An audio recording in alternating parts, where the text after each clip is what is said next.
Hello, Josie here. You ready for the truth, the whole truth, and nothing but the truth? And are you sure? Okay, here we go.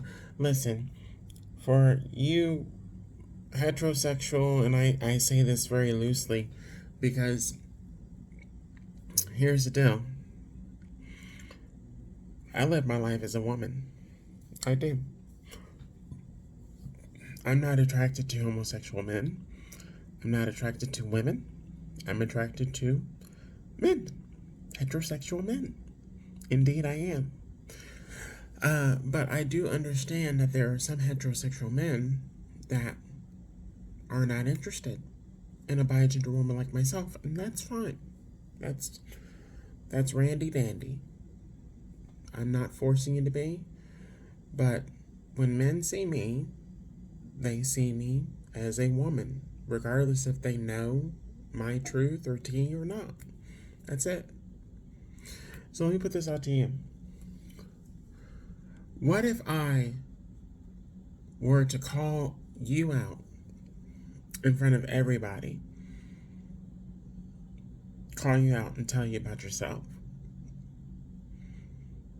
You see, you have individuals, men in particular, and as well as women, that want to let everybody know, oh, that's that's a born male, and they say that's a man. I'm not a man. I'm born male, but I'm not a man. Now you may not get that, you may not believe that, but that's my truth. That's the truth. I'm not a man. At one point in time, I did live my life as a man. I did pretty good, but I was not happy. I was not comfortable.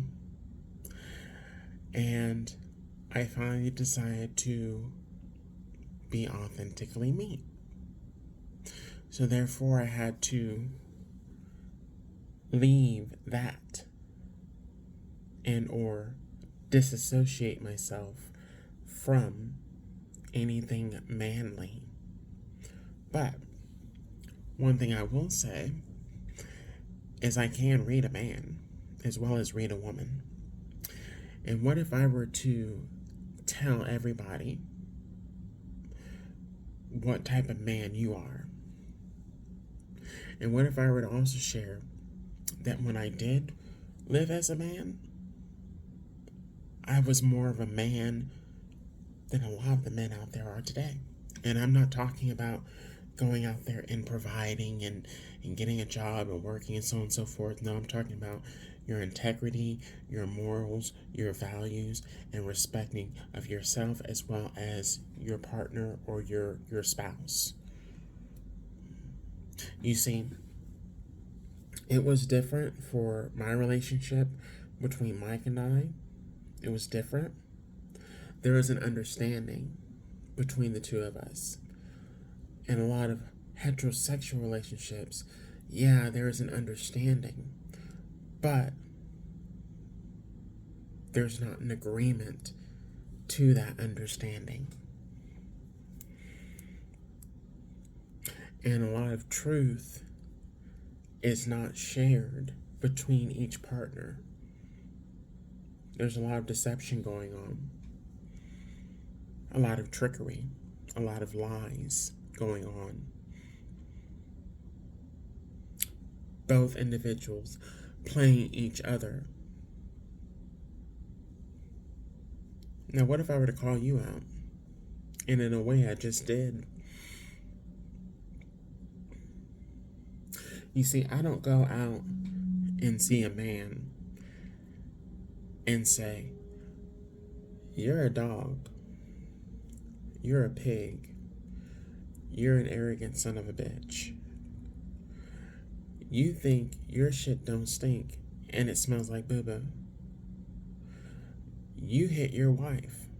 You mistreat your wife and you don't give your wife the attention she deserves, but you'll give any other bitch out here the attention trying to get in their pants while your wife is at home taking care of home and or taking care of your children and basically taking care of your ass and your needs.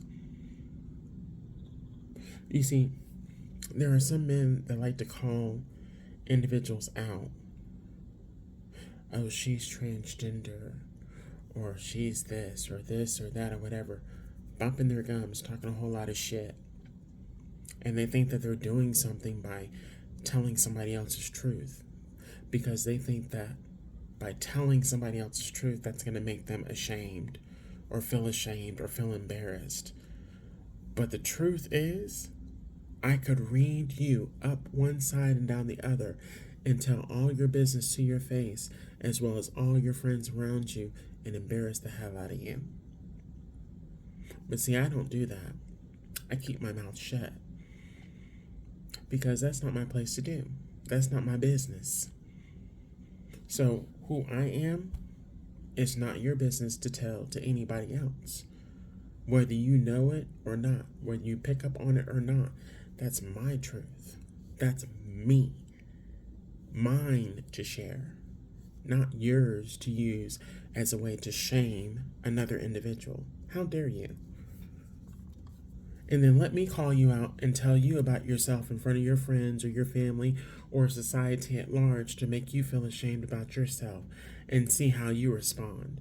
Especially if I'm hitting the nail on the fucking head and making you feel some type of way as if you're being exposed. You'd more than likely get pissed. You'd be pissed. You'd be angry. So why should someone else that you're trying to expose not be angry? And then if they do get angry, oh, you're saying they're violent or they're this or they're that. No, they're responding to you trying to embarrass and or shame them for who they are, and that's none of your business nor your place to do. She's not necessarily interested in you. She didn't hit on you. She didn't flirt with you. But you think that she's trying to trick you, right? No. Who's really doing the tricking? Was it you that did the tricking when you decided to marry someone that you didn't want to marry, but you married them because they had a lot of money, or they had rich parents, or they had status, or they had an ability to where they can get you in so that you can get what you wanted? That's why you married them? Is that why you got her knocked up? Or was it just a late night You fucked her because you were horny, she was available, and she trapped you? I could keep going. I could read a lot of men up one side and down the other just by looking at them, as well as talking to them. And it's usually the ones that have a lot of demons in their closet, that have something to say and or have a look or a glare at somebody else that has done nothing to them except be themselves. Be careful who you fuck with, because you don't know who you're fucking with. You don't know who you're messing with. Let me not say you may. You will regret fucking with the wrong individual, thinking that you're sharing some fucking truth with the world that is none of anybody's business except that person's truth to share with whomever they want to share with, whether you pick up on it or not. So a lot of y'all need to shut the fuck up. And a lot of you are telling the wrong people to shut the fuck up. And the reason why you're telling them to shut the fuck up is because they're telling the truth about you and a lot of other bullshit going on in this world that y'all do not want exposed, but it's getting exposed.